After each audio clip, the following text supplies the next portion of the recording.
our Innovators Business Series. How many are in my class? How many are in Professor McNamee's class? How many are in Professor Wagner's class? Nobody. I'll have to get, oh, she's meeting now. They're going to do this on video. Anyway, welcome. This should be a really exciting evening about a topic that is very dear to my heart, which is gene therapy. This is an amazing time for the field, which you'll hear about, with the first gene therapies being approved in 2017. I have a confession first. I started a gene therapy company in 1992. We did not get a product out. And in fact, we're going to hear tonight about the company, successor to the company that was the first to really break that barrier and get products that were sufficiently robust and successful to go through the regulatory process. The first real gene therapy was approved, I think, the day before Christmas from Spark Therapeutics in Philadelphia. We're going to hear today from the CEO of a company called uniQure, which is here in Lexington. And to introduce Matt Kapusta, the speaker, I'm going to ask Maria Lazebnik to do the introduction. Maria is an adjunct professor in our Department of Natural and Applied Sciences here, teaching inheritance and health courses. She has a long experience in basic science as a postdoctoral fellow at Harvard, has her degrees from Brandeis, and we've had her here. Many of you have been in her classes over the last couple of years. Maria's been a real stalwart. We love having her here and really value everything she does for us here as an adjunct. So, Maria, I'll turn the microphone over to you for the next introduction. Hello, welcome to Bentley. I'm glad to see so many familiar faces here. How many students are from my class here? Oh, yay. Yeah, good. Yeah. Okay. And I'm here to introduce our guest speaker today. Matthew Kapusta is the CEO of uniQure, a leading biotechnology and gene therapy company. He previously served as Chief Financial Officer with the company since January 2015, and in 2016 he has been appointed as the CEO of uniQure.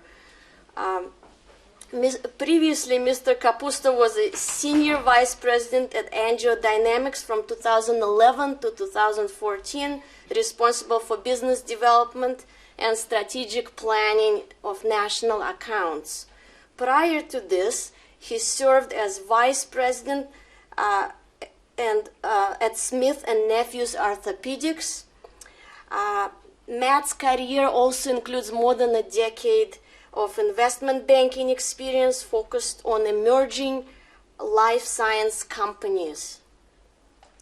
Matt was the managing director at Healthcare Investment Banking at Collins Stewart and held various positions at Wells Fargo Securities, Robertson Stevens, and Payne Weber.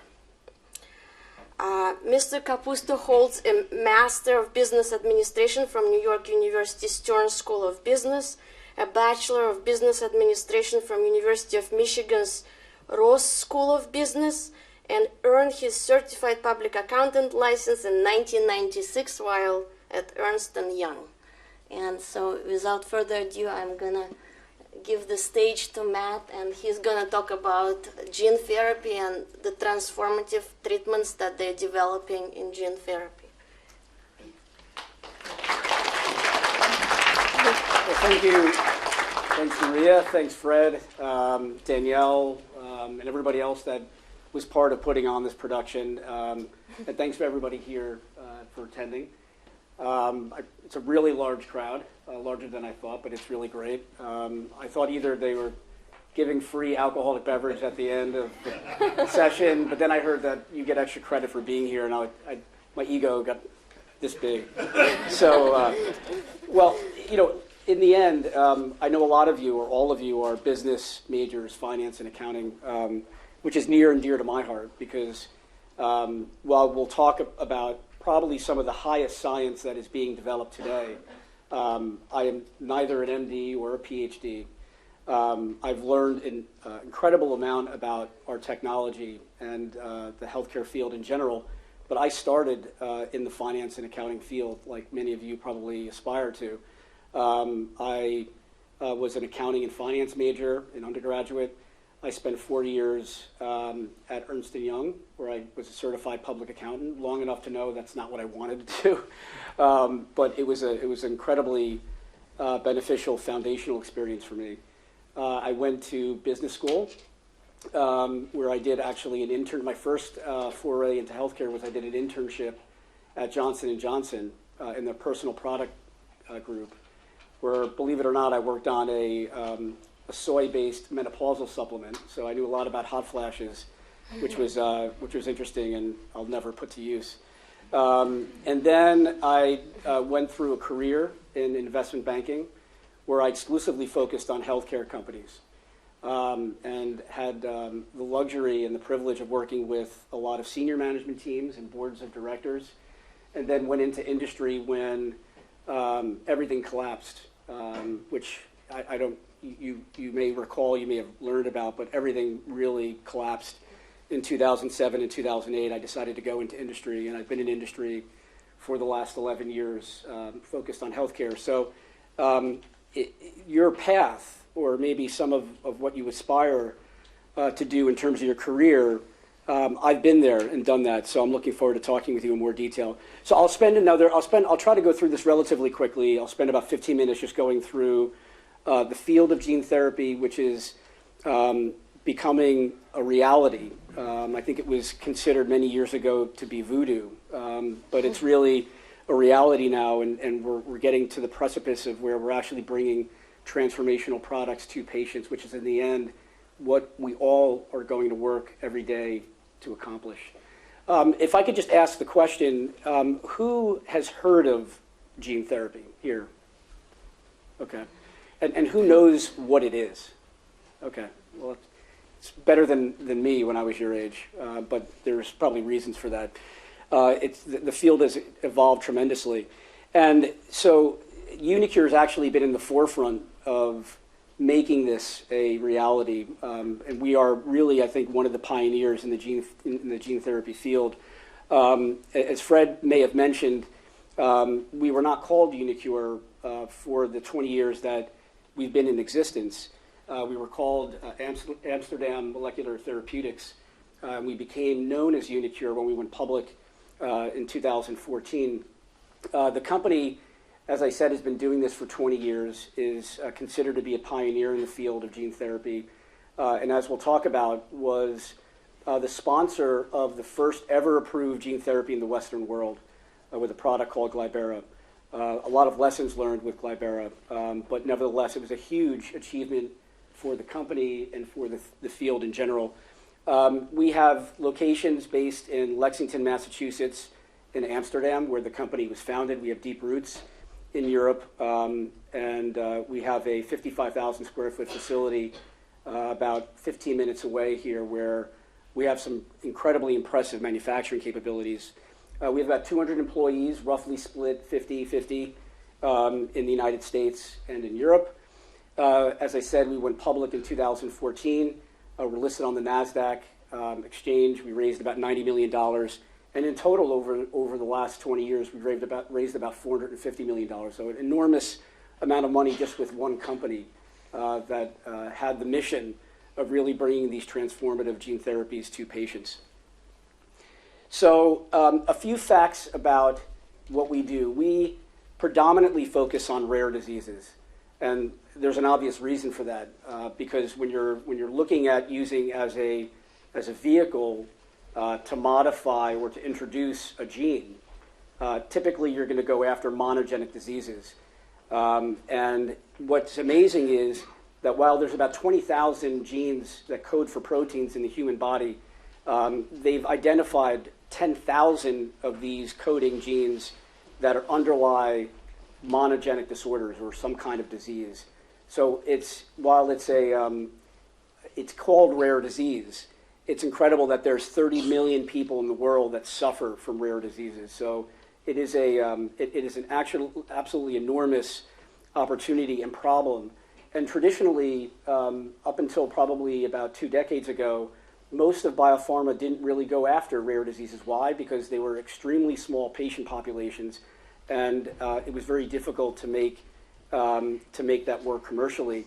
And Genzyme and other companies have really pioneered this as a business model, which is fantastic because a lot of these diseases deal with children, and these children have really dire prognoses, and it's incredibly devastating for their families. 30% of children with rare diseases will die before their 5th birthday.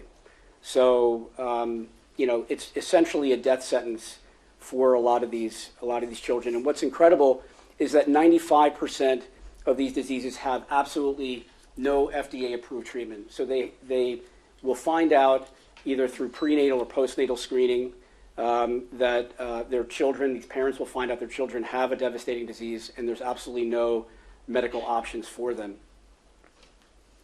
So what is gene therapy? And I think it's a term that's bandied about pretty ubiquitously, but it actually deals with a number of different modalities. And I'll just go through these really quickly. The first one is called gene transfer.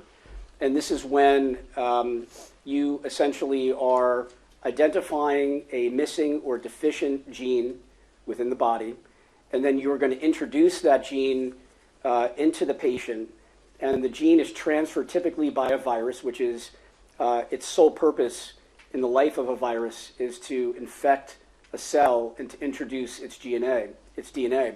And so, these viruses are modified in a way to make them benign, so they don't cause any illness in the introduction of these viruses into a human body. And they will introduce a DNA sequence into the nucleus of the cell. The DNA sequence typically won't integrate into the genome, and then this, what they call a concatemer, will produce a protein and manufacture it within the body on an ongoing basis, right? So that's one modality of gene therapy. The second one, which has been getting a lot of media today, is gene editing. And here, this is the mechanism whereby they use and introduce a sequence that will actually go in and it will cut the gene or modify the actual gene, the genome sequence, and correct it or fix it in a way such that it normalizes the production of various enzymes or proteins. And this will permanently, I think the theory is that it will permanently change the genome in a way that for the patient's entire life, it will be corrected. And then the last one is cell therapy, and this is where they're essentially harvesting whole cells out of a donor or the patient themselves. They are modifying those cells ex vivo, and then they're reintroducing the cells into the patient. And so these are, broadly speaking, the modalities that are represented by gene therapy. And as you might expect, the level of complexity increases from left to right here. Some of the most advanced medicine today, and some products actually that are getting approved, are using cell therapy, but it's highly complex, traditionally focused on oncology. We are focused at uniQure, and some of the oldest gene therapy technology is based on the first one, gene transfer, and we use adeno-associated viruses to deliver our genes of choice. So I'm going to play just a short video here because I think while you may not fully understand all of this, sometimes it's easier to see a video or pictures that will represent what we do. I don't know if that worked.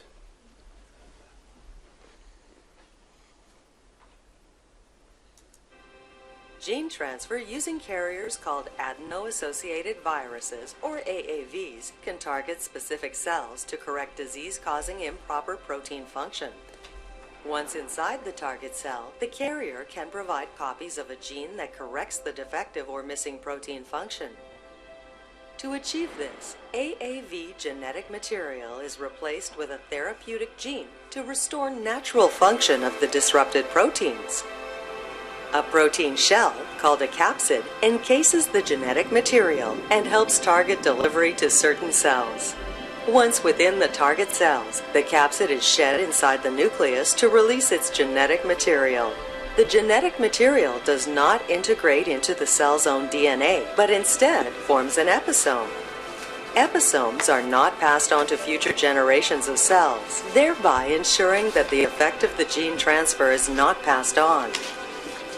Using the body's natural machinery, this allows stable and long-term production of the therapeutic molecule. So this video is longer, but we cut it off because it got quite complex. But hopefully this gives you just a little bit more of an illustration about how this works. But it's obviously very, very complex. And in terms of the history of gene therapy, this was initially conceived in the 70s that one could actually utilize a virus to deliver a gene sequence in an individual for therapeutic reasons. But it probably took around another almost 2 decades to translate this science into actually something that we could introduce into humans. And so the first gene therapy study was conducted in humans in 1989. And then 10 years later, there was a devastating consequence that happened in a rare disease called OTC, which is a liver-directed disorder, where there was an adolescent that was administered a gene therapy and died. And it more or less froze the field. All the clinical studies were put on hold, although there was still quite a bit of money that was going into the field, but it really was a big setback.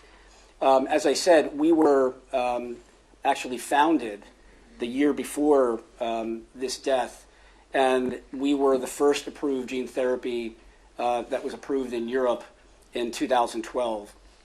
And then the first approved gene therapy was in this year, or traditional classic gene therapy for retinal disorder by a company called Spark Therapeutics, was approved in December of 2017. Hasn't yet been launched, but will most likely be launched this year.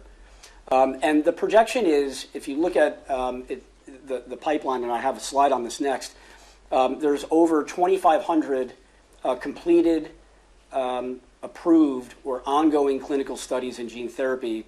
Only a portion of them are in late stages, but I think the expectation is that over the next 10 years, if you apply the probabilities of success for these clinical studies, that we could have more than 50 products that are actually approved. So it's been about 45 years, but that's often what it takes to bring high science to products and ultimately to patients.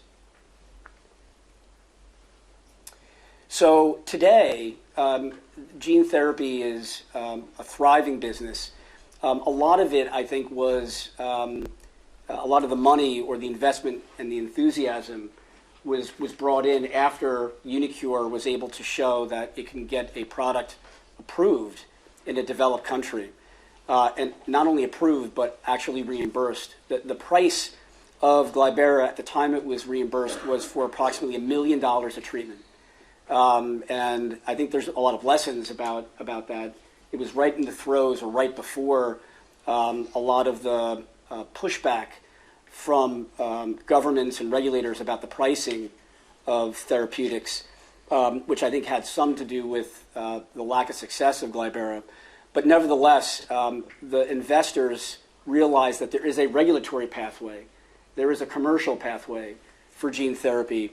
And today there's probably 20, at least 20, and growing, pure play gene therapy companies. All they do is develop technologies and product candidates utilizing the techniques that I just went through. And they're valued today at around $40 billion. So if you think about it, it's pretty amazing, because there's only about 2 or 3 gene therapies that have actually been approved. So most of this valuation is for companies that don't have a single approved product. In 2017, these companies have raised more than $1 billion of capital. And there's been many strategic transactions that have happened One was a transaction that we announced in 2015 with a large pharma company called Bristol Myers Squibb in the area of cardiovascular disease. And we're actually developing a product for congestive heart failure, which is not a monogenic disorder. It's actually a complex disease that we're beginning to understand the underlying genetic components. So this is one of the things that I think has excited the field, is that really all diseases are genetic diseases, right? Some of them are more complex, but as our understanding increases, you're starting to have much larger commercial opportunities that are now attracting large pharma. And you can see other deals that have happened, including 2 acquisitions for cell therapy companies in the CAR T space, which is a space that is really targeting oncology. One was the Gilead's acquisition of Kite for $12 billion, and then one that was just announced a few weeks ago, probably one of the largest pure play oncology companies, Celgene, announcing the acquisition of Juno for $9 billion. So this is a slide about, we talked about here the first gene therapy, first clinical study in 1989, and this is the number of clinical studies that have initiated in each of these years. You can see that the growth sort of stopped, right? I mean, not really, right? But you can see that the ramping here sort of stopped in the late 90s. This was largely due to the death in that study that I was mentioning. And then you can see here just a really significant ramp since 2012, in part because of a lot of the capital that went into the industry. So virtually all the major countries, there are clinical studies enrolling patients in gene therapy. Most of the work, though, is happening in the United States. I would say most of the clinical studies are really focused on oncology. You can see about 10% of the clinical studies are focused on monogenic disorders, which is what uniQure is focused on. And you can see that, despite the fact that the field is 30 plus years old, only 5% of the clinical studies are in late stages. And late stages is still probably 2 to 3 years away from the market. So there's a lot of promise that really is still pent up that hasn't yet been delivered to the patient. So what are the challenges in gene therapy? I won't go through this in detail. As you might imagine, success in these highly innovative fields is very challenging, is very difficult. I would say that if you think about the notion of a gene therapy, this is a product that you will administer one time, and it potentially has curative benefits. How do you prove or demonstrate curative benefits? It's very difficult, right? You're certainly not going to wait 20, 30, 40 years to get a product approved. So often these products are approved on a limited amount of efficacy data and a limited amount of safety data. And in trying to get payers to pay for this and trying to value it is extremely difficult. The other part is, as you might imagine, the manufacturing of these products is extremely challenging. These are biologic products, which means these are living cells that are actually producing the products that we are administering. And with biologic products, you're not making a small molecule. You're not making a tablet of aspirin. The process that you go through is extraordinarily complex.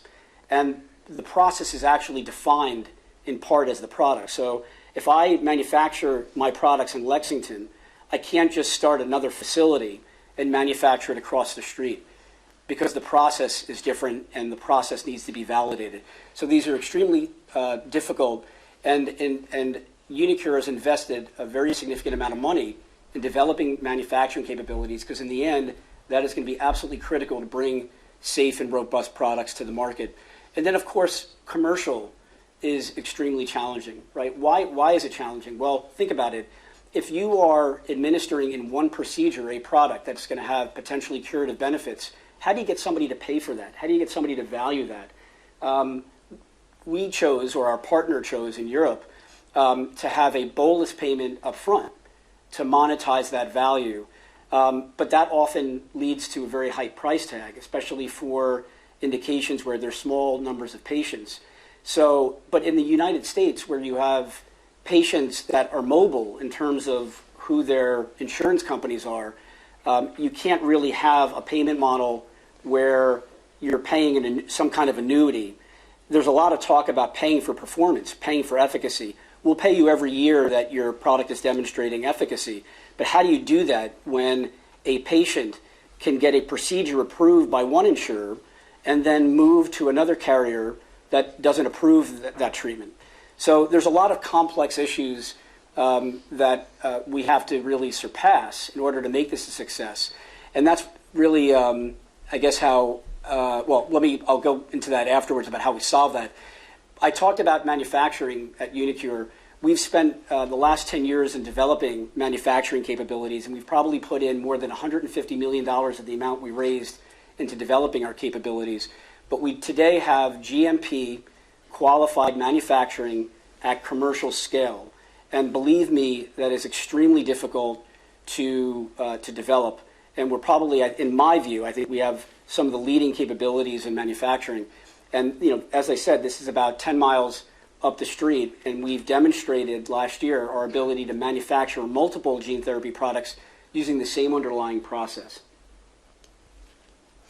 Our pipeline at uniQure, so we have a lead program in hemophilia B.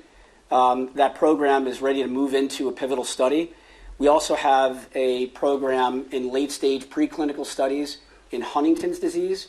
Huntington's is probably one of the largest orphan and rare diseases that exist. It impacts approximately 60 or 70,000 patients in the United States and Europe, and there's no disease-modifying treatments for these people. It is a disease that is hereditary, and typically patients can be diagnosed at birth. Often they don't get diagnosed because they have no treatments, but what will typically happen is by the time they turn 30 or 40 years of age, they will begin to experience neurocognitive decline, and ultimately that will lead to death. We also have other preclinical programs largely focused on liver-directed disorders and CNS diseases, including hemophilia A and other research programs that we're currently working on. So if I look at one of these diseases, which is our lead program in hemophilia, hemophilia is an X-linked disease that impacts predominantly males. And this is an inherited disorder where their body is not able to produce a particular protein in the quantities that is required to clot. And as a result of that, they are susceptible to external and internal bleeding. And you can see the pictures here of what happens. Typically, a male is born, and within probably the first year, they will have their first bleed. And typically, they will bleed into their joints. And you can see what happens to people's joints when they have repetitive bleeds. They get swollen, it's difficult to walk, they have burning sensations, a lot of pain, and it is a huge impact on their quality of life. The only treatment that these patients have is to have what's called factor replacement. So they will take and self-administer infusions. Severe hemophiliacs can administer over 150 infusions a year of replacement therapy. And this has a massive implication on the healthcare system from an economic perspective.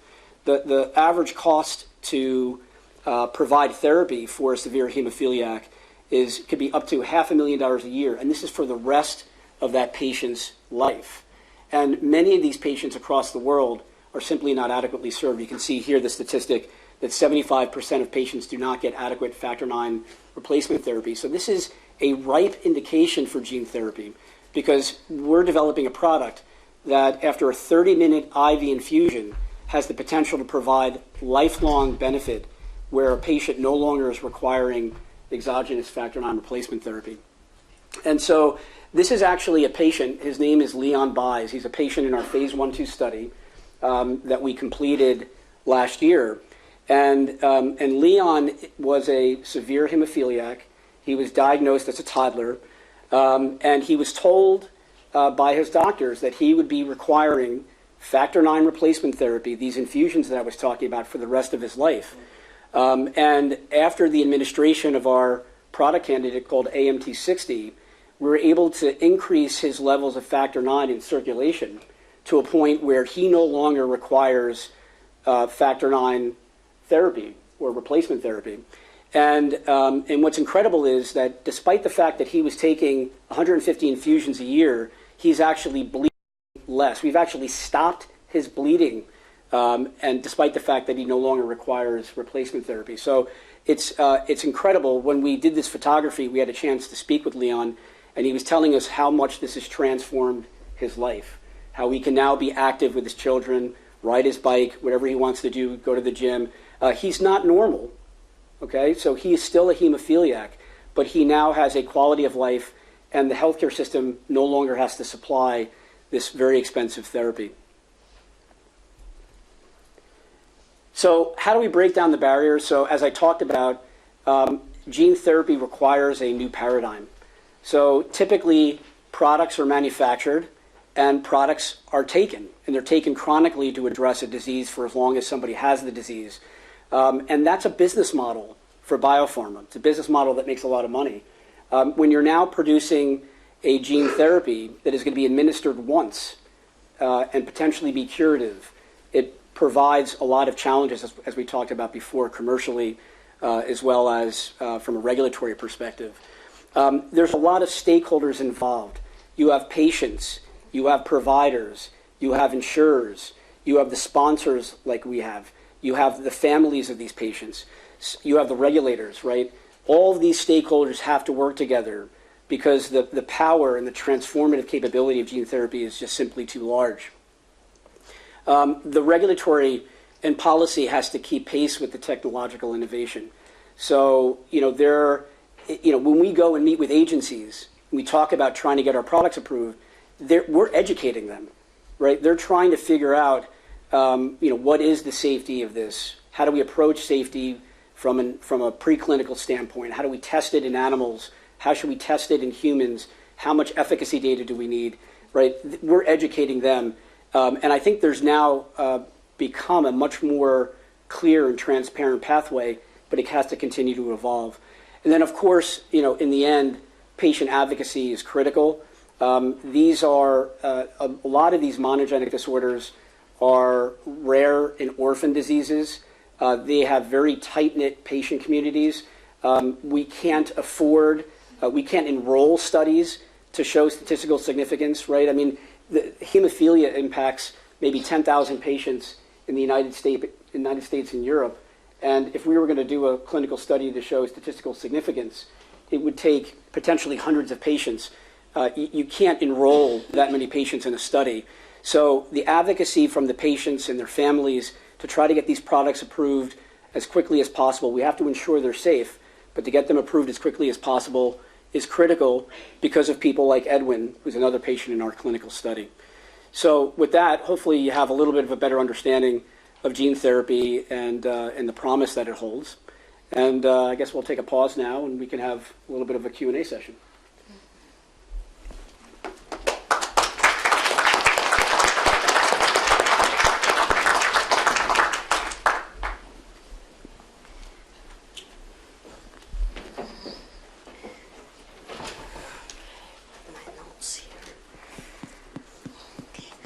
Matt, I wanted to thank you for your presentation, and it was so comprehensive. I think you've answered most of my questions. So but I had just a few more questions to ask you. So you've mentioned that your company is working on hemophilia B, and there are a lot of other companies pursuing gene therapy for hemophilia B. And what are some of the competitive issues in this space, Sure.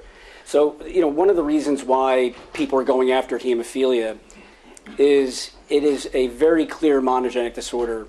You have effectively normal patients that have a dysfunctional, one gene that is dysfunctional, and that gene therefore can't code for one protein.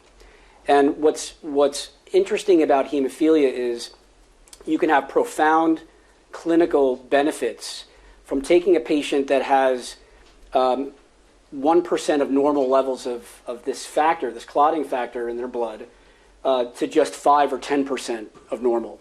So you don't need to restore all of the level of the protein to have a profound clinical impact on these patients. So this became a fertile ground for a lot of gene therapies to go after, because it's also a fairly attractive market. in terms of the size of the patient population, and it became a fertile testing ground for a lot of companies. I think what differentiates uniQure is a couple of things. I don't want to get into too much of the technical details, but if you think about what you're doing in gene therapy, you are using a virus to deliver a gene. And so the properties of that virus are extremely important. And in a disease like hemophilia, we are administering this systemically.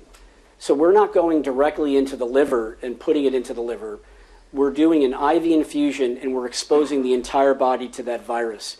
And while these are benign viruses, your body's immune system is pretty sophisticated, and it can respond. It can provoke an immune response as a result of these. In fact, that's how that one patient died in 1989.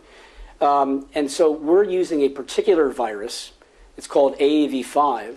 And AAV5 is something that we've administered in more than 20 patients, and we've never provoked a T-cell mediated immune response. So we think it's highly safe. The other part of this is that the viruses that we use are actually naturally occurring viruses. So we use a backbone of a naturally occurring virus. So you and I can be exposed to these viruses, right? And if you're exposed to a virus, what happens? Well, your body develops antibodies to the virus. Now, you wouldn't know it if you were exposed to it, but when we screen patients for clinical studies, we were testing to see if that patient was exposed and has developed antibodies, because if you have antibodies to that virus, it will kill the virus before it's able to transfect the cell. Now, depending on the virus that you use, you can have different prevalences of what they call these neutralizing antibodies. Our virus, AAV5, has been documented to have the lowest prevalence of neutralizing antibodies. So what does that mean? It means that we can make our gene therapies eligible or give patients access to our gene to nearly all patients that have a particular disease. Other vectors that are used, other AAV vectors that are used, could have preclusion in up to 50% of the population. So we have a virus that we think is safe. It doesn't provoke immune responses. We think we can treat nearly all patients with hemophilia or other diseases. And maybe most importantly, we can manufacture it. So we've invested heavily, as I talked about, in our manufacturing capabilities, and we demonstrated that we can do it successfully, reliably, and predictably at commercial scale. Thank you. Yeah, and related to that, so in 2018, you're planning to conduct a pivotal FDA study on your hemophilia B drug. So it's going into FDA phase 3. And on October 19, 2017, you've announced a quick switch in your leading drug from AMT60 to AMT61. And as the news spread, the investors were very excited, and your stock went up 60%. So I was just wondering what motivated the big switch. Yeah, so I mean, this is a pretty interesting thing, and I'll try to focus on the relevant topics for the audience here. As I talked about, you can have a profound impact on patients with hemophilia by taking their endogenous factor IX activity level from what is typically, let's call it 1% of normal, to 5% of normal. And there was a clinical study that was done by St. Jude's Children's Hospital, and it was published in the New England Journal of Medicine in, I think, 2011 and 2014, that showed that it's now been 8 years after this one-time administration that these patients are still no longer requiring factor IX replacement therapy, and there's a substantial reduction of their bleeding frequency. So the goal, right, for many years was, how do you get a patient from 0% or 1% of normal to 5%? It turned out that there is a slightly modified gene that was tested that is called hyperactive. So for each protein, each molecule of factor IX protein that is produced by this modified gene, its clotting activity is about 6 to 8-fold higher. And what we did is, in October, we announced that we were modifying our gene therapy construct to include this modified gene to drive even higher levels of factor IX activity, because the hematology community felt that to really benefit patients over the long term, you might need higher levels of factor IX activity. You may need, instead of 5%, you may need 20 or 30% of factor IX activity. So and the problem is, with a biologic, you just can't do that. You just can't, in the middle of your clinical development, just change something and say, okay, now I'm going to continue to develop this. Once you change something, you need to convince the agencies, the FDA, that you have not impacted safety, that you have not impacted efficacy. And because we control our manufacturing, we were able to do that very quickly and produce a lot of the non-clinical and preclinical safety data that got the agencies comfortable. And when we disclosed that strategy to Wall Street, I think they were extremely pleased with it, and that led to the stock price increase. Yeah, that's very interesting, and that you were able to still keep it in that FDA phase 3. Yeah, we didn't have to start over, you right? didn't have And we to were start able over to with move new it right into a patients, pivotal yeah. study on the same Yeah. timeline, which was pretty exciting. Yeah. And you've mentioned that, this drug would actually, the new AMT-61 would be more effective in treating the patients. And this brings me to this question about the cost of medicine. So this is always a hot topic with the rising prices on medicines. And pricing is a particular challenge in the field of gene therapy, where you want to develop a drug which is going to last for the patient's lifetime, right? As opposed to medicines that are given to patients, every day, and patients have to take them, on multiple occasions, sometimes for the rest of their lives. Here, you're just going to treat the patient once, and as you mentioned, this drug would actually, is an improvement that might allow for that. And so how does uniQure plan to approach the pricing on its gene therapy? So I think we're often asked this question. It's a hot topic across all of healthcare, and in particular in gene therapy, which, as I said, is a new paradigm. What I will tell you, it's not a cop-out, but what I will tell you is it's going to be a customized approach based on a particular product indication. For Glybera was a product that was approved for a very ultra-orphaned indication called lipoprotein lipase deficiency. This impacts maybe 1 to 2 patients out of every million people that exist. And what we showed in our clinical data was that we weren't necessarily curing these patients, but we were reducing their bouts of severe pancreatitis and the hospitalization that occurs as a result of that. So how do you, if you're going to try to charge on a pay-for-performance model, you'd have to follow patients, you'd have to monitor their hospitalization events, you'd have to then demonstrate which hospitalization event is in the 50% that you're reducing it.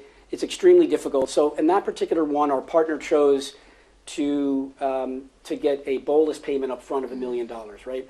For hemophilia, what's amazing about hemophilia is you can do a simple blood draw, and I can take that sample to a lab, and within days I can tell you how much factor IX is in circulation. So if I did that with your blood, it would come out to 100% normal.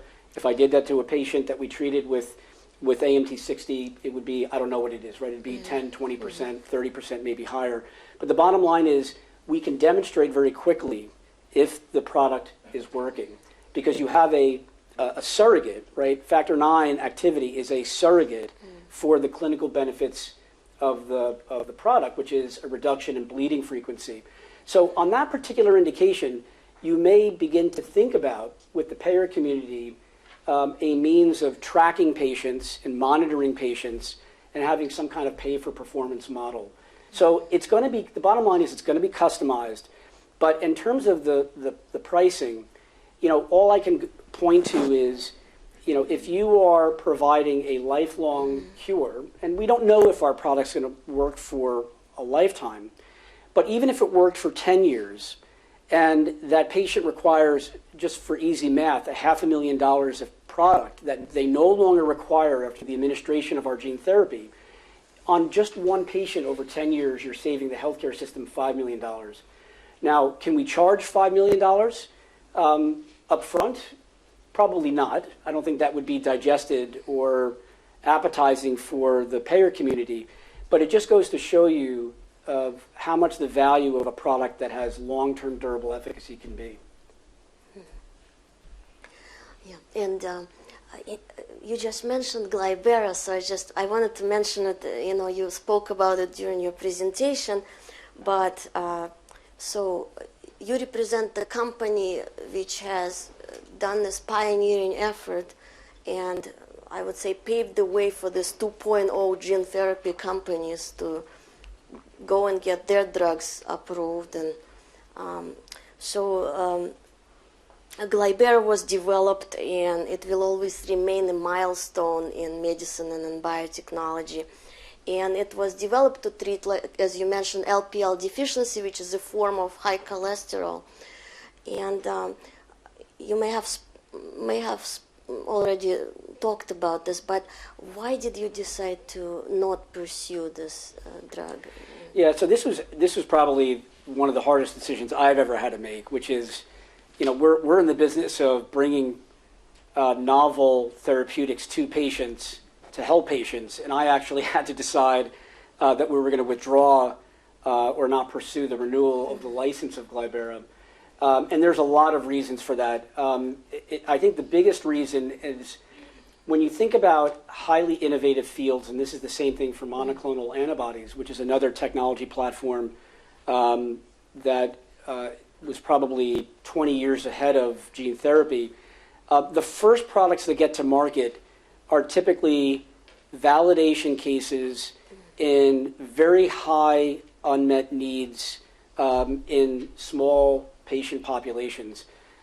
This particular indication of LPLD, in fact, impacted probably 100 to 200 patients in the world. So if you think about this, these are patients that they were not dying. They were not part of those children that die before they become 5 years old. They have ultra high levels of triglycerides, and they have to be on very strict diets. What's amazing is most of the patients that have LPLD are not genetically confirmed. I mean, why would you go through the effort of genetically confirming yourself when there's no treatments available? So we had a product with a very small patient population that was not identified, that while it was an unmet medical need, these were not patients that are dying. It was the first ever approved gene therapy, so it was a lot of education. Exactly. And it was priced in a way that I think was before its time. In the fierce pushback in the macro political landscape for high-priced therapeutics. And in the end, what we felt is that to try to support that, because supporting a product that's on the market from a manufacturing and regulatory perspective, we had to continue to follow these patients for 15 years. We had to do a global registry. We had to do what's called a phase 4 post-marketing study. It was very expensive, and we thought that we could just impact patients as a whole in a more impactful way if we could repurpose that money that was supporting Glybera for some of the other promising candidates in our pipeline. And so we had to make that tough decision. Yeah. And certainly when I was looking at the studies on Glybera, your company was just so transparent in the way that you pursued the development of this therapy. So I really think it had led to this new developments in the field, opening the eyes of other companies to the possibilities. So that we viewed it as a validation of our technology platform. Exactly. It was a huge milestone in the field of gene therapy. We will be proud, until our final days of what we accomplished. But sometimes the first is always not the biggest commercial success. Yeah. And now thinking. So can we open this up to students now? So let's do that. We are doing a video. We have a microphone. Pratik Shah has a microphone here, so if people could, grown-ups can ask questions too. That's okay, not just undergraduates. So if you have a question, raise your hand. We'll run a microphone over to you, and let's open this up a little bit. Okay. So earlier you noted that we can regard virtually every disease as a genetic disease. So with that notion in mind, to what extent does uniQure have to consider environmental factors when they're performing gene therapy? Well, yeah, I mean, there's environmental, I think for all biologics, there's rigorous ethical committees and environmental compliance that is required. Even if we have to do a study in monkeys, we have to go through very rigorous ethical controls in order to clear the protocol that that we're doing. The field of biopharmaceuticals is heavily regulated, and in particular, biologics are regulated even perhaps more so because, again, you're dealing with a product that is produced and is encapsulated in a living organism. And we use viruses. I work in a facility every day that manufactures viruses. So we take environmental and other regulatory compliance very seriously, and it's something that all gene therapy companies have to deal with very seriously.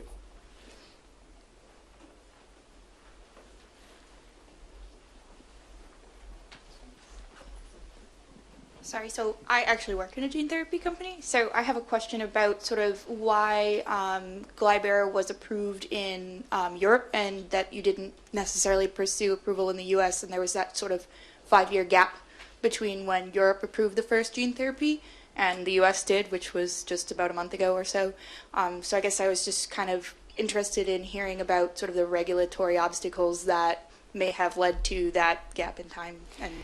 Yeah, so it's a great question. As often happens with highly innovative fields, whatever it might be, that are heavily regulated, the agencies that handle the regulation evolve at different paces. And the pathways that are available in different jurisdictions can be different. Now, in Europe, there is a pathway called an exceptional circumstance pathway. And that pathway was meant to allow products like Glybera that are addressing very small patient populations to get to market with, I'll use the word less rigorous clinical requirements, although they're obviously quite rigorous. But to have to do a statistically significant or relevant study in those kind of populations is very difficult. So they look at the totality of the clinical evidence that is produced and will allow a product to get on the market with restrictions. That pathway did not exist in the United States. I mean, there's all sorts of designations, fast track, breakthrough designation, but it hadn't evolved in the way that it did in Europe. I think a lot has changed. Now, we did consider approval of Glybera in the United States, or pursuing approval, and we actually met with the FDA. What the FDA came back and told us is that we would have to perform 2 phase 3 clinical studies in Glybera. And if you think about, if there's 75 patients in the whole United States, we'd probably have to treat all of them in a clinical study program before we got the product approved. So it just didn't make a lot of sense. I had another question for you. It's more of a career question. I know a lot of students here are majoring in business and health studies, and I was wondering, what are the types of skills that you're looking for in a business professional who wants to work in the healthcare sector, biotech sector? Yeah, I mean, I am a test case of, I think a lot of it, for me at least, was in some respect luck. But I'm now the CEO of a public company focused in one of the most transformative, highly innovative fields in gene therapy. And as I said to you in the beginning, I don't have an MD, I don't have a PhD. The details of the science, right, are just going to go way over my head, right? But in the end, and I had this discussion with Fred, is everything is a business. Everything is a business, and when you get to the scale of the kind of funds and capital required to bring a product to the market, I mean, it is often 15, 20 years of an incredible amount of effort with a large group of people, and it has just an incredibly large appetite of capital. So you can be a business that is a net user of capital for decades, and managing that in the end is a business.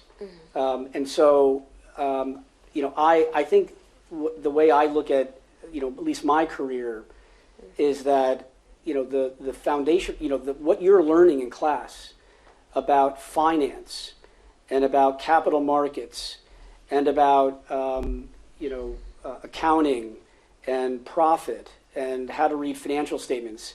I mean, this is critically important for every business, right? Including, high science like gene therapy. Without that foundational experience, I would not have been able to get into, an administrative role within my company. I will say that, what I remember my father always telling me, I think when he was growing up, right, he just wanted to go to college, right? And I guess maybe when I was growing up, and it's probably particular today, it's not just about going to college, right? You've got to now get your MBA or PhD or whatever it is, right? You don't have to, right? But I think what I've learned is, I've spent about 20 years in the healthcare field. And I think that having that kind of experience in a specific domain and being able to apply what I've learned, the business skills that I've learned in this particular domain, I think, provides a pretty valuable experience for me to bring to bear on my company. Sure. So any more questions from? I've got a question about the manufacturing practice. You mentioned a lot about the complexities of gene therapy, and do you think it's more effective for companies like this to manufacture in-house, like uniQure, versus like third-party CMOs? Yeah, what you'll find if you look at those 20 companies that I talked about, even the public companies, and there's probably just as many private companies, when you're in the early stages of developing a product, you simply just can't build your own manufacturing capabilities. It takes many, many years and tens of millions of dollars to construct that. So often what will happen is these nascent companies will rely on contract manufacturers. I think in the end, if you want to be a fully integrated company and you want to bring a product to the market, though, and you're not just talking about producing an amount of material to treat 5 patients. You're talking about being able to produce a robust manufacturing of a product to treat the market. There, I think you really need to control your own manufacturing. It is too integral of a component in the value stream of these products to leave to a party that is outsourcing it for you. So I think, my view, I think this is the strategy that we've always taken, is that, as you get into late stage development where you have a product that is approved, you really have to control your own manufacturing, especially in the area of biologics. Just to add to his question, can you break out sort of the manufacturing capability from the quality, the QA/QC for the biologics, which you're really legally responsible for and things like that? Do you develop your own quality procedures as well? Yeah, that was probably the hardest part. The construction of the facility, the 4 walls of the facility, the procurement of the equipment, that's the easy part. It's the qualification and the validation of your quality management systems and your standard operating procedures that really takes it's really the heavy lifting. And if you could see our SOPs, this gets back to the question on environmental compliance. Everything that you do has to be documented, has to be in a batch record, right? It's incredibly rigorous, and so we have, I would say probably out of the 70 people in our manufacturing facility, that at least 20 of them, maybe more, are in quality, right? Quality assurance, quality compliance, from everything from environmental testing in the facility to the testing of our products. When we produce a product, there's probably 60 quality attributes that we have to test. And then we have an assay for every single one of these tests that we have to do. So, we don't just press a button, we produce the material, right? We can produce the material in 2 weeks. It's the quality releasing of that material that could take 4 months to do. That's how complex it is. Any more questions? Okay. Have lots of questions. Hey Matt, my name is Mpin. I used to work for AGTC, which is a gene therapy company for ocular disease. So I have a question about Rare Disease Act. So if your drug for hemophilia B is approved, so does Spark has another chance to get approved for the same disease? Yeah, so it's interesting because you'll see a lot of sponsors of product candidates for rare diseases will get something called orphan drug designation. And typically, when you're going after these rare diseases, orphan drug designation gives you a greater period of exclusivity because the economics associated with these rare and orphan diseases are more limited. There has never been a situation. We talked about maybe you can count on one hand how many gene therapies have been approved. There hasn't been a situation where you've had a second gene therapy approved for the same indication. But here it's much more complex because really what is how do you define the product, right? So if I'm delivering the same transgene, but I've got a different virus that's delivering it, is it the same product? What orphan drug designation provides you is you can't have the same product approved for the same indication, right? It gives you but if you have a different product with a differentiated efficacy profile or safety profile, there is exclusions for orphan drug designation. So the short answer is we don't know, but I think this is part of why part of the challenges in gene therapy, right? There's so many things we don't know that we're going to have to wait and see. Thanks. Sure. I think As a follow-up to that question, what's the IP strength on the platform that you guys have at uniQure? Can you patent the virus, the process? Would you be able to talk about that and maybe how that adds value to the company as IP strength? Yeah, so there, in the United States, you cannot patent things that occur in nature, but that's a very short sentence that is far more complicated than it is in reality.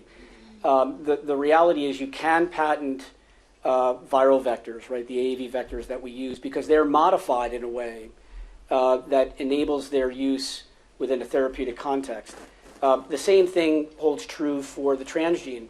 The transgene that I talked about, that Maria was talking about with this AMT61, we talked about this hyperactive transgene. We actually have intellectual property related to a patent that was issued in the United States in 2016 on the modifications required to utilize this transgene. So you can navigate through the intellectual property landscape and get protection on various aspects or elements of your gene therapeutic. You also can get intellectual property on proprietary or innovative steps on manufacturing the product. And because we've had a leg up, right, being the first approved gene therapy, and we've been working on our manufacturing process for more than 10 years, we have a lot of intellectual property on how we produce it and the steps required to be able to produce it in a scaled manner. So intellectual property is important in all technological fields and in particular gene therapy, and it's an active part of our strategy. I think there was a question on Hello, thank Hi. you so much for coming in for your presentation. My name is Adilet, I'm a student. You mentioned the importance of technological innovation and that we have to account for it as well as regulations and policies. But what's your view on the technology? Do you consider it as an enabler or more like a driver of gene therapy development? And if yes, if which of one, then how do you address this issue, just specifically with uniQure? Thank you. Sure. So yeah, no, I view it probably as both an enabler and driver. I think that getting back to the business side of things, there are companies that are more platform-oriented companies, right? They don't necessarily want to develop an expertise or core competency in developing products, but they have some kind of unique technological platform that can enable others to develop products. I think in the early days of uniQure, we were very focused on Glybera and really viewed what we had developed, this whole technology platform around the construct of gene therapies and the manufacturing of gene therapies and the know-how that we had developed as being a platform. And so we had wanted to get that platform out, and the way we got that platform out was we did a lot of these what's called academic-sponsored studies, where we didn't put really any money into it, and an academic institution would be the ones that were conducting the clinical work.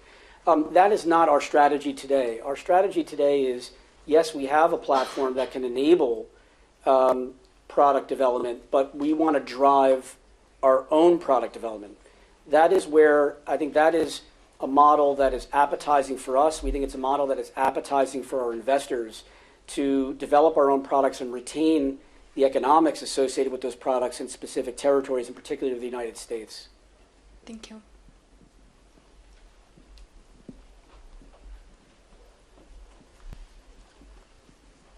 Hi. Given the fact that so many diseases out there are diseases that people are born with, how young can someone be to go through gene therapy, and are there any ethical consequences of like doing it for a child versus like an adult? So that's another great question. It depends on the indication. So if you have an indication where children are dead before they're 5, you have to develop your development or clinical regulatory pathway will have to deal with pediatrics. And interestingly, if you're designated, if you go, there's actually benefits about going after a pediatric disease. You can get what's called pediatric designation. And if you get a product approved for a pediatric indication, you can get a pediatric voucher, which allows you to apply this faster pathway, regulatory clinical pathway to another indication. You can actually sell these vouchers.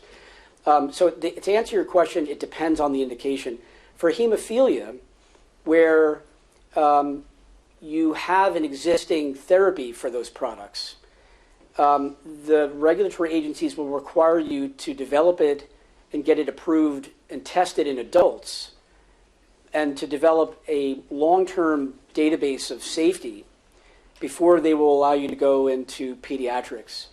But if you're looking at MPS IIIB or Sanfilippo B or spinal muscular atrophy, where the children will die, you will have families that want their very young children to have access to these experimental products in clinical studies, and the agencies will allow you to do that. Thank you. Sure. Thanks. So you mentioned before that if a patient is like around 5 to 10% normal, they'll like stop bleeding as heavily, or the clotting will start sooner. Is the eventual goal of gene therapy to maybe get that patient to maybe a 99% normal? And how long do you see, like, how long does it take for that patient to potentially become 99% normal should that happen? Yeah, that's a great question too. You guys are asking some good questions. And it's a complex answer. So the reality is, one of the things I talked about was we're using viruses that are naturally occurring. These viruses have evolved over millions of years, right? These adeno-associated viruses that we use to deliver our transgenes. The reality is they haven't evolved over all that time as to be optimized, efficient deliverers of transgenes in a way that you can drive that kind of expression of a protein from somebody who has no protein or 0% normal all the way to 100%. The technology that exists today will enable you to probably get somewhere between 5 and 20% increase on the natural expression of a protein in your body. So to say it differently, if you were a hemophiliac patient, if you were hemophiliac and you had 5% of normal protein in circulation, my gene therapy can probably get you to maybe 20 or 25%. Now, we're using, again, a hyperactive transgene, which has greater clotting activity. That's very, very different. That's very specific to this indication. But other than that, you just can't get the level of transduction needed with today's technology to get somebody from 0% to 100% in a lot of these indications. The goal, right, for the patient is to cure them. The other piece of it, though, is there is patient-to-patient variability. We're not all clones of each other. So when I deliver a gene therapy systemically to you, or to you, or to you, how it circulates in your body and what your immune system does to it and how it unfolds in the cell, right? All of that can be very different. It travels a very long molecular pathway, right? Both physically, geometrically, and then biologically, to be able to transfect a cell or transduce a cell and express a protein, and that can be different. So what may be 99 or 100% for you could be 150% for somebody else. It could be 50% for somebody else. And you have to be thinking about safety.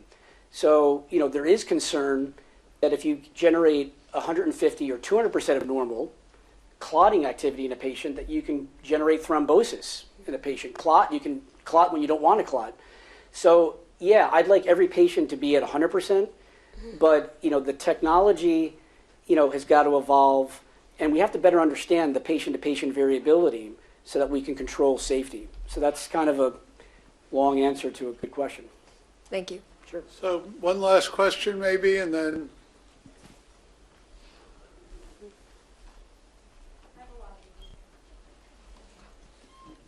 I have a question about rare disease as a business model.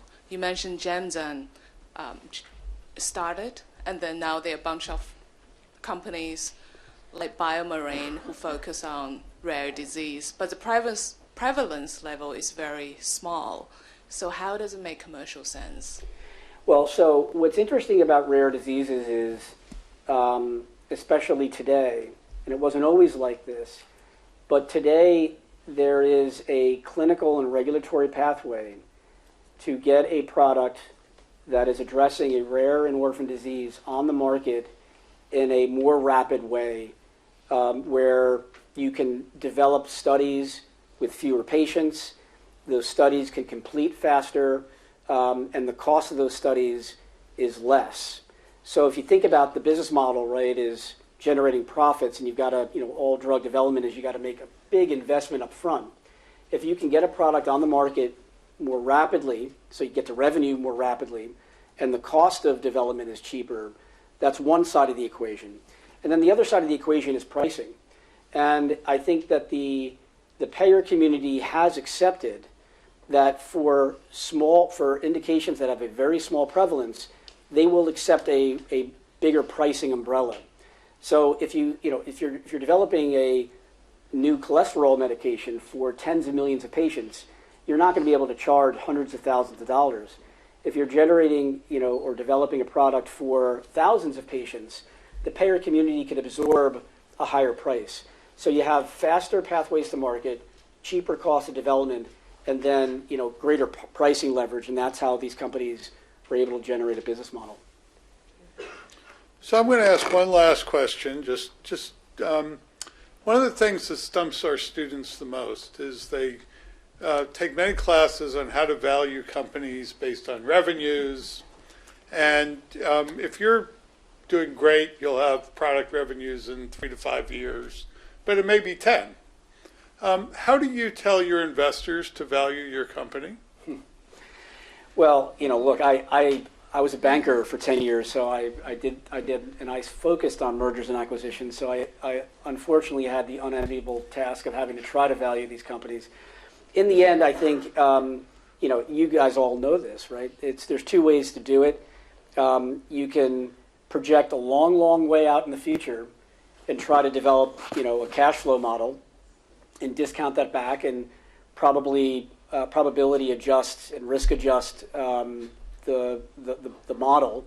That's often very difficult to do, and there's a lot of vagaries in those assumptions. I think often the way that our investors will value us is relative valuation, right? When you have 20 public companies that are out there trading every day, you can look at the relative valuations given the market potential of the indications that you're pursuing, given your stage of development, given your qualitative assessments of your risk profile. So I think that that's probably the more pervasive way that companies like us are valued. There's probably no right or wrong way to do it, but that's probably the way that most people do it. I can tell you for every, we're covered by, I don't know, 6 or 7 different research analysts.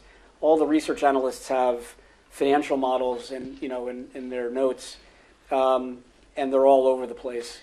And invariably they're wrong. I'm not even sure if investors really look at them all that much. So it's a little bit more art than science. That's probably the short answer. That's great. Okay, I would like to thank a bunch of people. I'd like to thank Daniel Solar, who's not here, but who did a lot of the arranging, Lynette Frazier for making sure this came off. Matt, I'd like to primarily thank you for coming and sharing what's a very interesting company, and Maria Lizebnik for arranging this. And all of you guys, great questions. Feel free to come up and chat. There's a lot of activity here at Bentley around this. There are courses in biotechnology. We have a research center looking at these issues with undergraduates doing most of the work. And we're happy to talk about biotech with anybody, anytime. So thank you very much for coming.